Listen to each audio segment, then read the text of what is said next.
All right, you guys, let's get started. So I am super excited to introduce Renee Johnston. She's been with us before, but we're excited to have her back. And in case some of you are new, Renee is the owner and founder of Employee Engagement Solutions. Her organization specializes in improving culture, retention, and profitability by building more engaged teams. Renee spends much of her time working with organizations across the United States. She's an author and a speaker whose work can be found in various print and online publications. Renee also serves as a regular columnist for the Spokane Journal of Business. Catalyst Magazine is an adjunct faculty member for the Lewis Clark State College Business Division. Renee was selected as TEDx speaker and holds a master's degree in adult education and human resource development. She works with businesses in financial, retail service, and healthcare industries, as well as nonprofit sector, where she utilizes her business expertise and experience to develop and deliver custom programming that is highly motivational, fast-paced, and interactive. So we want to thank Renee for being here today. And we also want to thank our sponsors. We know we took a new twist on how we were going to be taking in some funds for this event. So we thank everybody who did contribute and help make this a possibility. So we want to thank our sponsors, American Pacific Mortgage, Banner Bank, Clearwater Paper Corporation, and Lewiston Tribune. So with that, it is my pleasure to introduce Renee. Oh, thank you. Thank you, Kristen. And thank you, of course, to the Lewis Clark Valley Chamber. And of course, Renee, we can't hear you. Oh, oh wait, or is that me? Can you all hear me? Okay. All right, we'll start over. Kristen, can you hear me now? Okay. Well, thank you all for being here this morning. Thank you to the Lewis Clark Valley Chamber for having me. And it's always a pleasure to be here and welcome all of you this morning as we talk about this topic of post-pandemic trends in the workplace. Now, full disclosure, I'm very well aware that we are not post-pandemic, but we're looking at some things that research is showing and experts in the fields of different areas of business and industry are telling us we can expect to see. And hopefully some of this information that is coming to us as a result of these challenging times will help us prepare to navigate what's ahead. So in the work that I do, at the heart of everything I do is this concept of employee engagement. In order to really have a handle on the different aspects of employee engagement, I need to have a solid understanding of what's going on in the work environment and a focus on improving culture. So in doing that, and it was important, in doing this work, it's important that I keep abreast of what is happening globally, nationally, culturally, and how it affects what's happening in our work environment. So in researching this topic, I looked at some really reputable researchers and companies, Gartner, Deloitte, Allwork, just to name a few. And I have those sources cited in the PowerPoint as we go through it. So if you're wanting that information, it's there for you. But found a lot of really interesting information, tried to kind of distill it down into like three main areas that we're going to talk about. The information I'm going to share with you will really focus on kind of the psychosocial, social, cultural aspects. There are other influences out there that are going to have a tremendous impact on the future of the workplace and are having an impact now as well, such as technology. Whether it's artificial intelligence or data mining, it's certainly going to have a significant impact, just not my area of expertise. So today we're going to really focus on that human element. So three major areas of change, and then we'll talk about the supporting trends that are related to each of those three major areas of change. So what I'm hoping is I'll share a little bit about that information of each area of change, and then I'd love to open it up to all of you. I see a lot of familiar faces, and if I don't see your face, I see a lot of familiar names. I'd love to hear from some of you about in regard to what you're experiencing in your work environment in regard to these changes and related trends. So that said, we'll dive in. The first major area of change, and Blake, if you want to put that first slide up, that would be great. The first major area of change is geography. Okay, and what I mean by that is not necessarily what continent will we be on, but where will we be physically located, right? Obviously, we are currently, and it's expected that in the future, many folks will continue to work remotely. So raise your hand if you've been working remotely for last several months. Okay. Yeah, a lot of folks, right? This is not a new concept, but it is expected to be somewhat of a continuing trend. Now, certainly there are aspects of industry that do not lend themselves to remote work. It's just, not something that's even possible. But those that can have shifted to that type of work, and that trend is expected to continue. Now, even if the trend shifts to a degree and people move back into office spaces and more traditional work environments, the trend that is being predicted is the trend of de-densification. In other words, not as many people in the space. So fewer people means either, taking up more square footage with the same numbers. Obviously, you guys can do the math, or working in shifts and that type of thing. So also this kind of different physical models, like a hub and spoke model, like there's a centralized office with satellite offices rather than one big open area or one big office building that everybody used to, typically that was the way it was done, right? So looking down the road, those are some aspects that are expected to stay with us and to continue on into the future. Because remote working isn't ideal in every scenario, the use of co-working spaces has become more common and more attractive to many people. And so you're seeing people working in what we call co-working spaces, where you lease an office for a day a week, or you lease it for all 5 days of the work week, or however your business lends itself. This is particularly attractive a lot of times to entrepreneurs that need to get into a more professional environment, maybe an environment that has better internet or better connectivity, or audio video facilities that you may not have at home. Also a nice opportunity for frankly, for people that are just needing to get out of the house and not be working at home. Maybe both partners or spouses are working at home, and maybe there's older children doing school from home, and just a lot going on, right? And so co-working has kind of risen as a result of that. And then the decentralized office really kind of goes back to that hub and spoke model that I mentioned. We're really all of those first bullet points circle back to this concept that physical distancing is expected to be something that stays around for a while. Employers are also looking at using more contingent workers. It's a limited investment. You hire somebody for 80% work for 80% pay. That's an attractive opportunity to many people in this kind of fluctuating business environment. And then also we're looking at down the road of what are these influences going to, how are they going to show up in office design or the workspace, the actual design of the environments that we work in and that we do business in and that we spend our money in. And so looking down the road, it'll be interesting to see how new commercial spaces are designed to support some of these trends and to react, I guess, to some of these trends. Another kind of tangential circumstance that I think is worth mentioning is if we continue to work remotely in fairly significant numbers, what is the ripple effect of that on commercial real estate, right?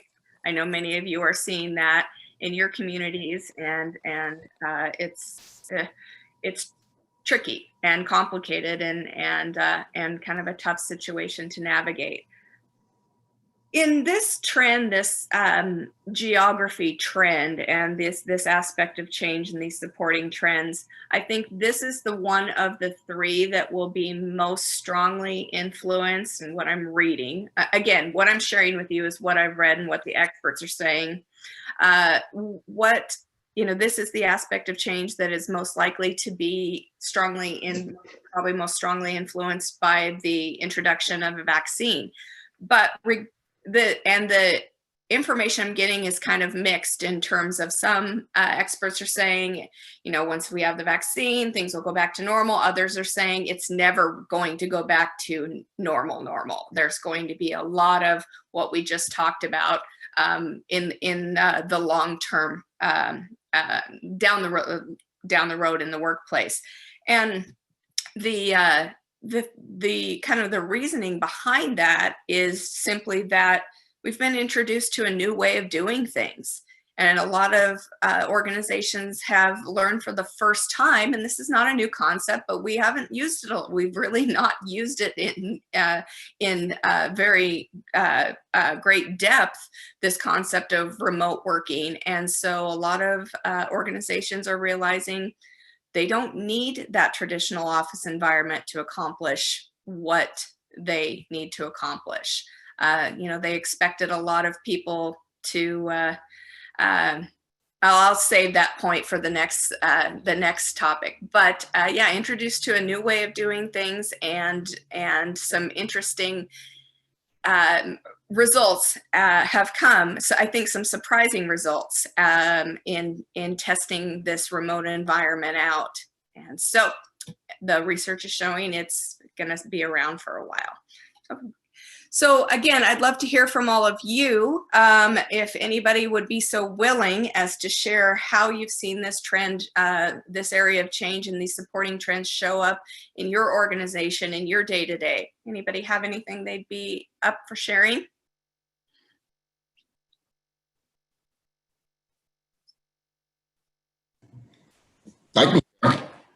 I'll share. This is Tony. Hi, Tony. Thank you.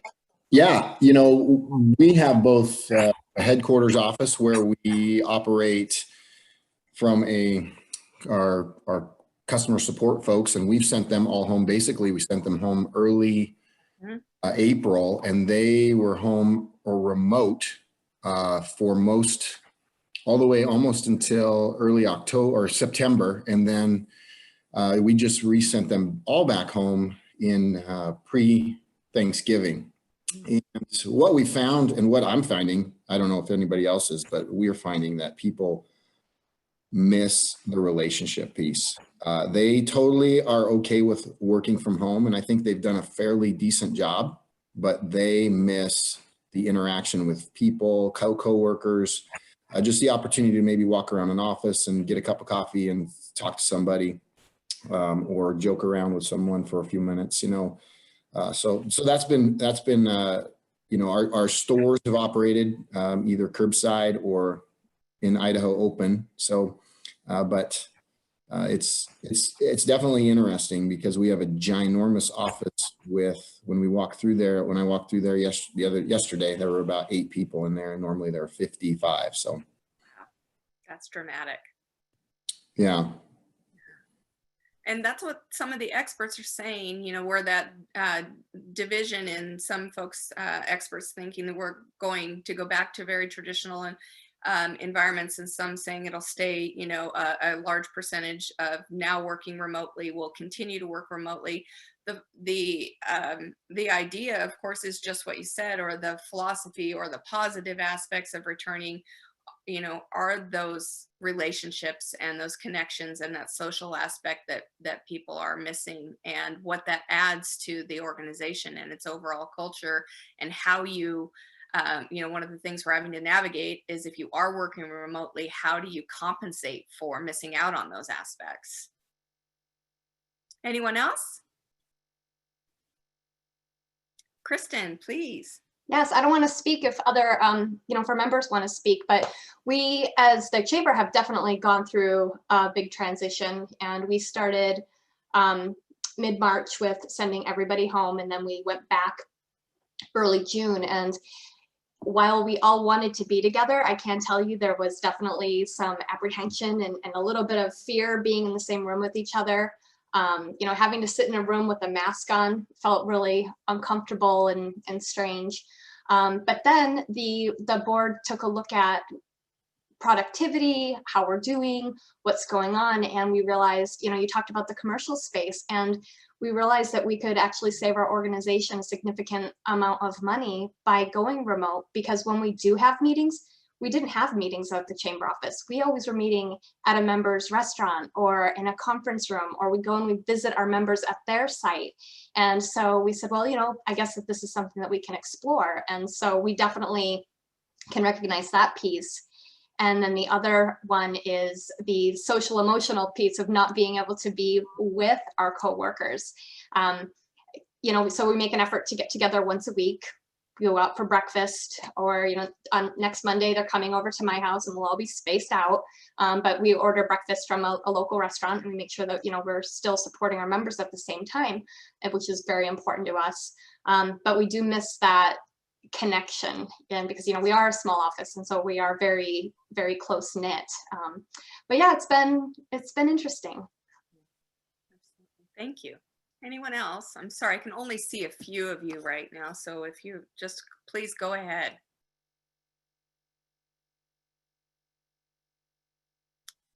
All right. Well, we'll move on. Blake, can we get that next slide? We'll talk about our second major area of focused change, and that has to do with an intensified focus on well-being. That we as employers, as leaders and managers, are going to be tasked with tuning in more carefully and more intently to our team members, our employees' physical, mental, and financial security, where we used to focus on their financial security by paying them, and focus on their physical security by just ensuring they had a nice, clean, safe, warm place to work.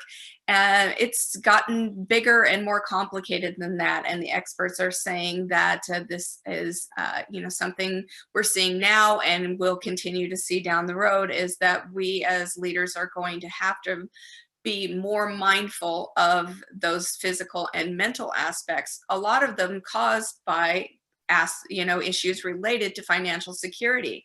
Businesses are furloughing employees and having to close, and so even if our team members are working, there's a level of anxiety for a variety of reasons, not all, of course, related to finances, but a significant amount.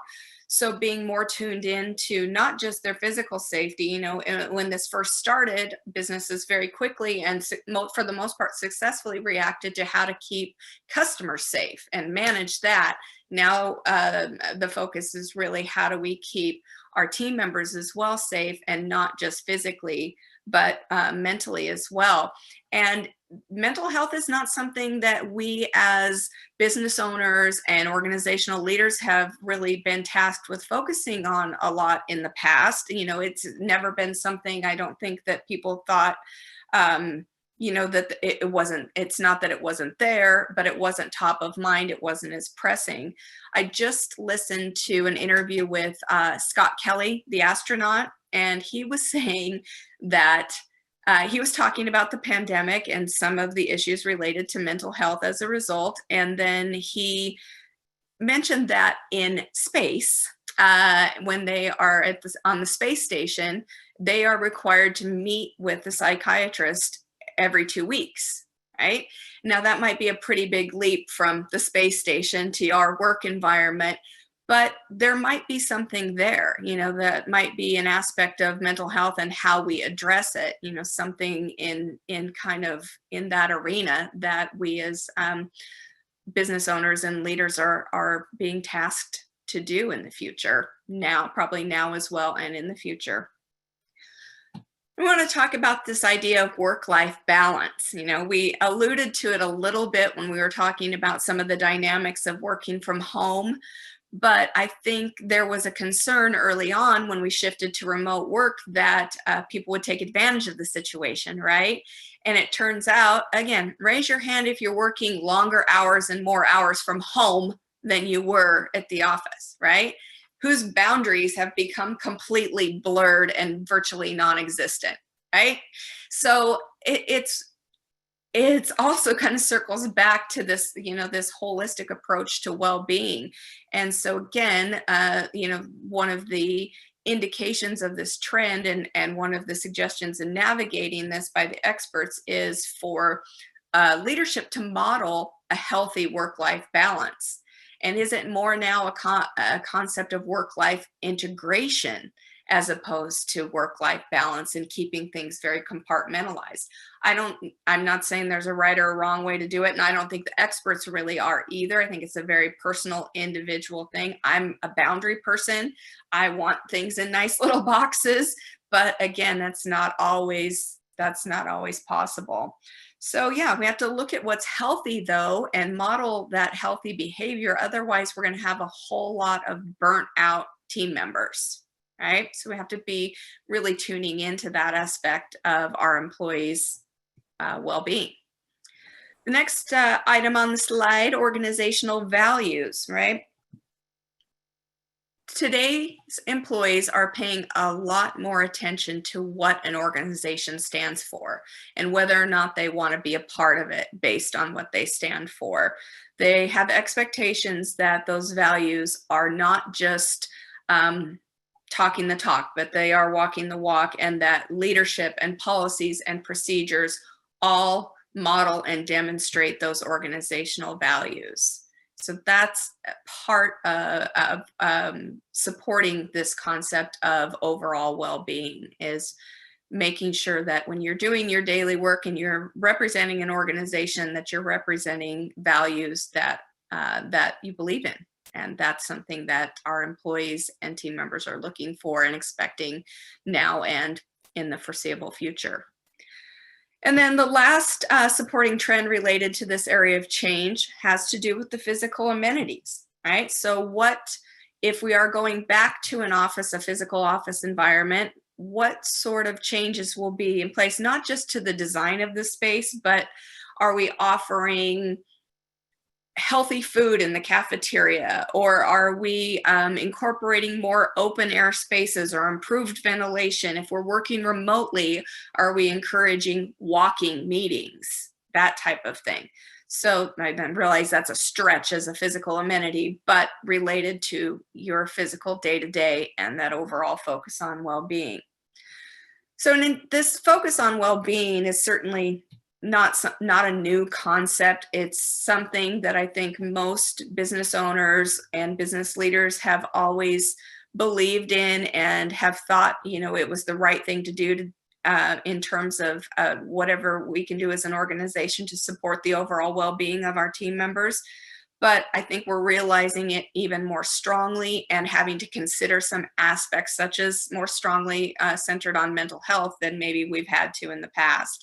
And it kind of just goes back to that age-old saying that, you know, healthy and happy employees equal happy customers, and happy customers equal a healthy bottom line. So it might be a little more complicated, but the overall impression is that it's still a win-win. So I'd love to hear again from any of you. Any thoughts, experiences that you've had related to this area of change and how it's showing up in your world?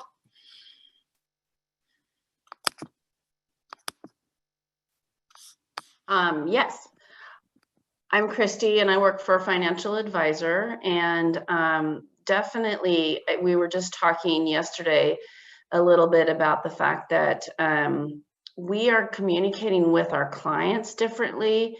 It's more intimate and more, I mean, it's very interesting how, you know, a lot of our clients would call and just talk business. And now when our clients are calling, they're talking about their family and we're talking about ours. And the conversation is totally different with our clients now. I mean, we have a lot longer conversations on the phone. It's a lot more personal, and it's almost like we're kind of in this together in kind of more of a family atmosphere. How interesting. I think, you know, I've spoken a lot to the fact that it's cracked people open within the organization. So it's really interesting to hear you talk about how it's cracking people open externally as well. Yeah, very interesting. Who else? So for me, I never really experienced a work-life balance issue before I had children. Um, I didn't have mouths to feed that were like hungry right when I got home from work. And so I think the last since March, being able to, yes, you hit it on the head, you open your computer earlier than, normal, but I was able to like prep dinner and get it into the oven and that day. And then when 5 o'clock rolled around, I wasn't starting dinner. So I felt like in terms of a balance, it has made, I feel like, everyone in my family happier, being able to just get a little bit of those pieces done throughout the day.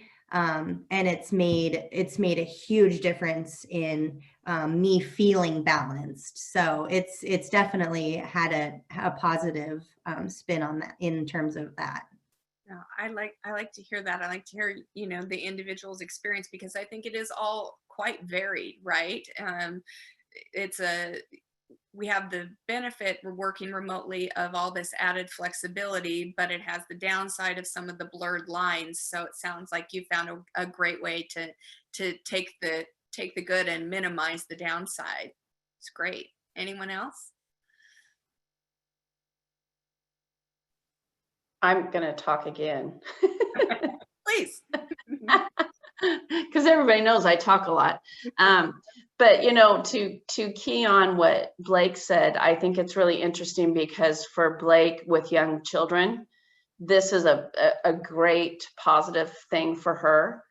For people like us, or for people like me, I'm sorry, who have older children that are gone and our house is empty, it's very different. And it's really hard to stay positive, because when you are very social and you're used to going to your office, like Tony was talking about, I don't have that at home. So I go to work for that. And so I think we're going to see a lot of different people deciding where they want to take their career now, based on where am I going to work? Am I going to work remotely? Can I be around people? I mean, I'm almost wanting to go, I want to be a nurse so I can be around people, because they're the only ones who are allowed to right now. I mean, so it is really a different thought process depending on where you're at in your life. Christy, I appreciate what you're saying so much. And I'm going to ask you and everybody else to put a pin in that thought, because we are going to talk about just that very thing in our next section. This is perfect. So probably a great segue. Let's go ahead and move to that next slide. Thank you for the feedback. So our third and final area of change that we're going to discuss today is this idea that we're going to have to step it up as an employer. We want to be known as a top employer and attract top talent. The expectations have changed, right, as a result of some of the things that are going on in our world today. Employees of the future are looking for more. And some of this, of course, is happening today. This first concept that I introduced here, from comfort to connection to contribution. Employees today, and expected to be even more so in the future, need to feel and be able to observe and really understand the connection between their day-to-day work and the overall success of the company, or maybe even how it benefits more broadly the community or the planet, right? But it's an influence that I think was maybe brought into the workplace by our millennials and supported by our Gen Z. And as a result of everything that's going on in our world right now, has kind of, maybe even spread to additional generations. So with somebody's doing data entry, they need to understand that the work that they're doing helps support the creation of an important report, and the information in that report is used to determine whether the company is going to expand into a new market, or offer a new product or service, or expand and hire more people, create more jobs. And so they need to see and fully understand those connections to feel fulfilled. And you might say, well, why is it my job to make sure people feel fulfilled? Well, what the research and the experts are showing is that's how you're going to attract and keep your top talent, which ultimately is a cost-saving measure, right? Also, in terms of stepping it up as an employer, we're looking at how do we shape the benefits that we offer to reflect the current environment? So what does that look like, right? So what does that mean? You know, we typically offer traditional benefits packages if we're that size of an organization, of health insurance and retirement and paid time off, or sick time, paid sick time, or those type of traditional benefits. But what do we need to do to be proactive and offer benefits that are going to be attractive and relevant in this current environment and the environment that's being shaped by what's going on right now? So maybe it's something along the lines of a stipend for high-speed internet. Maybe it's a perk of covering their Netflix subscription. Maybe it's a membership to some sort of online health and fitness app, right? Possibly has something to do with childcare. I don't know what that would look like. And it's incredibly complicated, and it probably sounds like a tremendously ambitious undertaking, but it's a significant issue. In the Valley, I believe you are all still very fortunate that school-age children are in school, correct? And they're in real school. In a lot of parts of the country, that's not the case. And so you have working parents trying to figure out how they're going to navigate this environment, possibly long-term, or at least for a foreseeable chunk of the future. And so a benefit related to that could be a real lifesaver. And it's certainly not exclusive to any certain set of individuals. It's a complicated issue for many, many people. But just stepping back as an employer and really thinking about what could we offer that would be relevant and impactful in our current team members and future team members' lives, and encourage their long-term employment. It's also going to be, the experts and researchers showing that there's going to be a shift to a greater focus on output. Not so much of maybe some of the less savory things that come with the office environment. There's very little room in a virtual environment and it still can certainly happen, but less politics, less inter-office drama, not so much a focus on busy work or who's showing up or getting the boss's ear and that kind of thing. It's really just about producing, right? Have you done your work? Have you done your job? And maybe even a little bit more than that. There's less focus on all of the things that are in the periphery.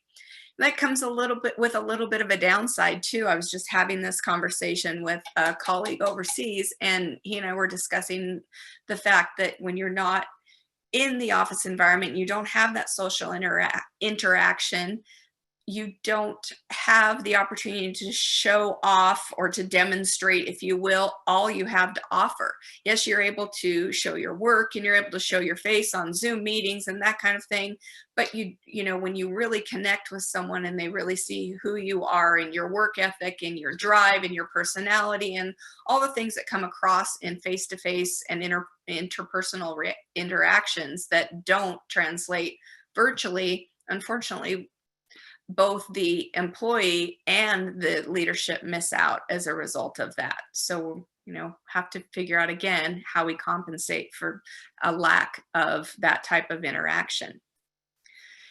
All of these changes, and the reason I asked that we put a pin in Christy's very astute observation, all of these supporting trends of this area of change have come about because people have had time to think, right? Their priorities and values may have very well shifted.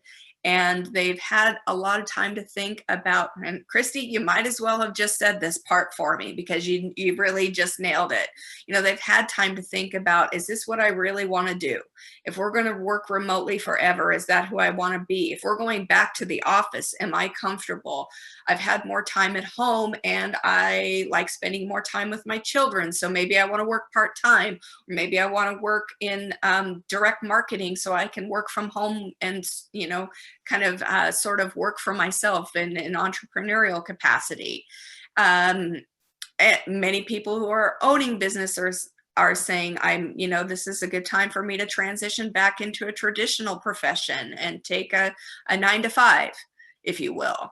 And so there have been a lot of existential crises and a lot of people taking time to think about, all right, this has given me just enough pause to think about what I want, what I really want in the next 20, 30, 40, 50 years of my career or my life, and what can I do to shape that?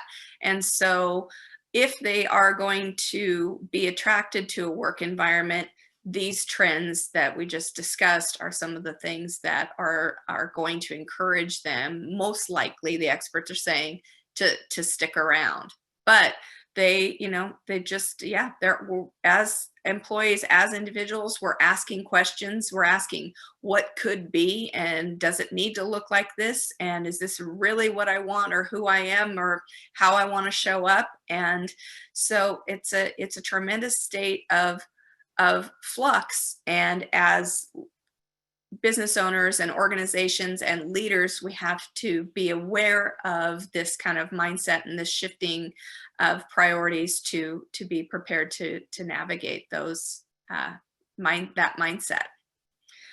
So ultimately, this area of change, you know, again, focuses on how it is that an organization can retain and attract that top talent.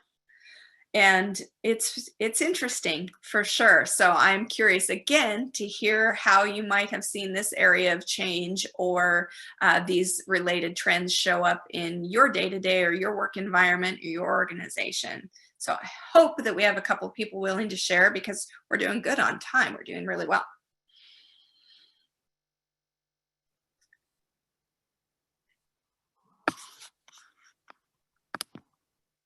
Okay, I see a lot of your faces. I know someone has something. Don't make me call you out.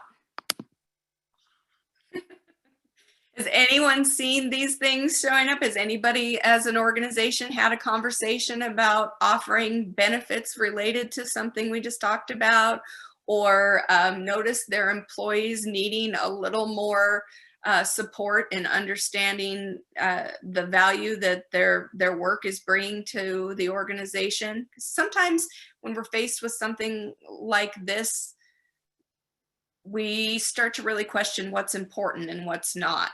Anyone had that personal experience? I'm trying to dig deep here. Okay, I'm talking again. But you know what, the benefits that reflect the current environment, I think this was kind of something that stood out to me with my boss, because when I had to work remotely, he decided to change to make it more desirable for me to work from home, because he knew I didn't really care to do that. He put me in a salary position versus hourly.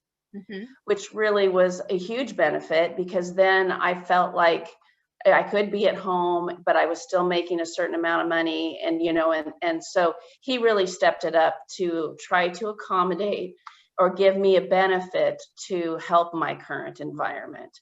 And in that same aspect, he did that with me wanting to go back to the office. He was very uncomfortable with having me come back to the office. Because he just is very diligent in making sure he's following everything correctly. But he knew that I needed to come back to the office. So then we all communicated with one another about how we felt comfortable, who felt comfortable enough. And, you know, he was able to work remotely because he didn't feel that comfortable, but yet he let me come to work with the other, advisors so that we could have that camaraderie. That's excellent. That's, that's talk about being responsive and going the extra mile to retain talent. Yeah. I do have a note from Mr. Mike Tatko. And Mike, I'm just going to read it as written. He is writing that he's on an older laptop with no microphone.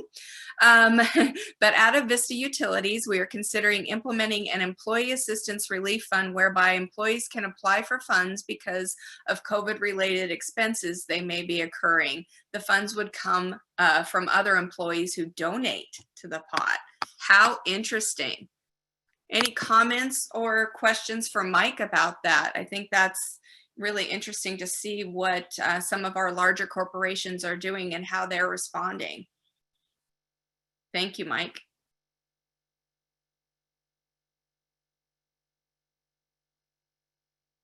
Comments, questions? All right, got another. Yeah, no, I think we're. All right. Any? It sounds like, back in the day, insurance, you all pooled together and it was one big pot, and then they, you took care of each other and you cared about each other and you wanted each other to be healthy and safe. So, your money got put into one bucket, and then when it was needed, it got dispersed. Insurance has changed, a lot since that concept. But I think that especially if you were looking for a job, that's definitely something that you would say, hey, that company cares about us, and as a team, I think that's pretty cool, Mike. Yeah, you're going to be supported and looked after by not just the organization, but your coworkers. It encourages that, aspect of the culture. Interesting. Anyone else have questions or experiences or observations related to this? Yeah, Renee, this is Steve. Thanks, Steve. Our company had this thing I've had in place ever since I've been with the company. It's called APM Cares. And it was a charitable thing that we gave to the local communities throughout all of our footprint across the country based on where our branches were. But this year it really turned into more of a COVID related thing where we were helping many of the families. We helped over 70 some families within the organization and in communities as well. But, people were losing their jobs, people got sick that needed money. And so one of the things they implemented on this APM Cares was through Amazon. You can go to smiles.amazon.com. There's a link through, and all the employees signed up through that. And we just do all of our purchasing through that on Amazon. And a little bit of money goes towards our APM Cares on every purchase on that. But I thought that was kind of interesting. Absolutely. What our company did there. Oh, great. It's so great to hear, what's happening on the ground and what people are, these creative solutions to challenges that nobody could have, a year ago foreseen. Anyone else? The chamber's doing a little bit too. Okay. So one of the things that we decided to do is make sure that the employees had what they needed at home. Do you have a desk? Do you have a file cabinet? Do you have a printer? And everybody already had a laptop. We all have our inland cellular VoIP phones at home now too. And so that's kind of nice that we can all still ring in and get the phones. And so we made sure that everybody was set up for that. And then we also, since we're telling them that you're working from home now, we've offset their Vista utility bills and also their internet to make sure that that's being taken. We're not paying the whole thing, we're paying half, but it's at least something that we're doing because we recognize they are using more power. They are using their internet more than they did before. That's incredible. Nice. Very good. Now I have a message from Courtney Robinson. Courtney, I'm hoping it's okay that I share this. Looks like you shared with everyone. It reads that I will say personally, I identify with what was being said regarding employee priorities. I did a lot of reflecting on my career when we went remote, and I realized I want to start exploring a role that allows me to be fully remote. So yeah, and that, I think that experience is very common. It goes a lot of different, takes people in a lot of different directions, but I think the common thread is everybody did kind of, most everyone had at least a moment or two of reflection and reevaluating their priorities. They may have fallen back in line with what they were originally, but they may very well have shifted as well. Thank you, Courtney. Anyone else? Okay. Good stuff, you guys. I appreciate all your feedback, and I appreciate you sharing your experiences and what your day-to-day looks like in your organization. Again, this information. It looks like Emily wanted to say something. I'm sorry, I didn't catch it. Go ahead. Sorry, Renee. I just got my camera up.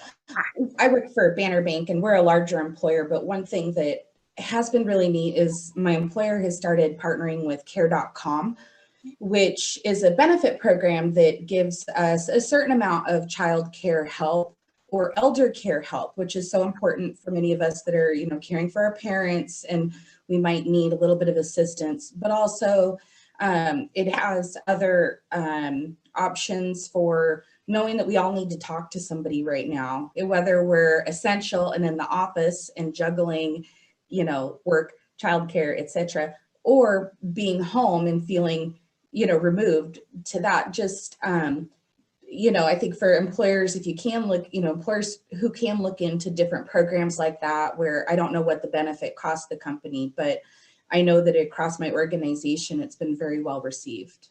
Oh, that's fantastic. Thank you for sharing that. I think that's going to be of interest to a lot of people, for sure. Yeah, and it really does support that holistic well-being of the employee. Many of the examples that you all shared do. Excellent. Anyone else? Blake or Kristen, do you guys see anyone? Because I can't see everyone. I want to make sure I don't move on until, okay, we're in good shape. I think we should show a show of hands for anyone that can truly state that alcohol consumption has not gone up. There might be a benefit related to that needs supplied. Is that where you're going with that, Steve? A whole other category. Oh my goodness. Oh my goodness. Well, thank you all so much. As I mentioned early on, this information, and Blake, if you want to go to the next slide, please. This information has all been sourced by some people that have really done the legwork in this field, and really researched what we expect to see, and in the future. And of course, a lot of it we're already experiencing and navigating, and some of it's here to stay, and some of it will kind of morph and change. I think, these are just a few of the areas of change and those related trends that these experts are predicting that we will see. I think we all should give ourselves some very serious credit for what we have done, what we have been able to do, how we have successfully navigated, and sometimes maybe even not so successfully, but we're still here, navigated these challenging times. And so we want to, celebrate the wins and give ourselves a little bit of a break, and credit ourselves for sticking it out and showing up day after day and fighting the fight. So, and just to kind of wrap, if 2020 has, if 2020 and what's going on this year, Blake, could you go back to the previous slide? I don't know what happened there. Thank you. If 2020 has shown us nothing, if it's taught us nothing, it certainly has taught us that what we are currently seeing and reacting to right now could change very quickly. So this is kind of the current state of the union. In 3 months, will I have to retract everything that these experts have put forward? Who knows? We'll see. These are some of the predictions from the experts, and we'll see where it takes us, and hopefully we find it helpful in navigating these challenging times. I am going to stay on the line for a little bit if anybody has further questions about the content, the sources, or the work that myself and my company do, I'm happy to chat. Please connect with me on Employee Engagement's Facebook, Instagram, my LinkedIn, whatever, however you're out there in the social media world. And also, if you would like a copy of the PowerPoint, just email me or the chamber and we'll be sure that you get it. So I'm going to stay put, but thank you all. Thank you, chamber. Thank you, members. Thank you, attendees, and thank you, sponsors. So have a great day, everyone. Again, we want to thank American Pacific Mortgage, Banner Bank, Clearwater Paper Corporation, and Lewiston Tribune for sponsoring this today. And you know, just keep an eye on the Chamber's Facebook page. And we've been very, very busy, and we're just happy to serve you. So you guys have an amazing day, and thanks for being here. Thank you.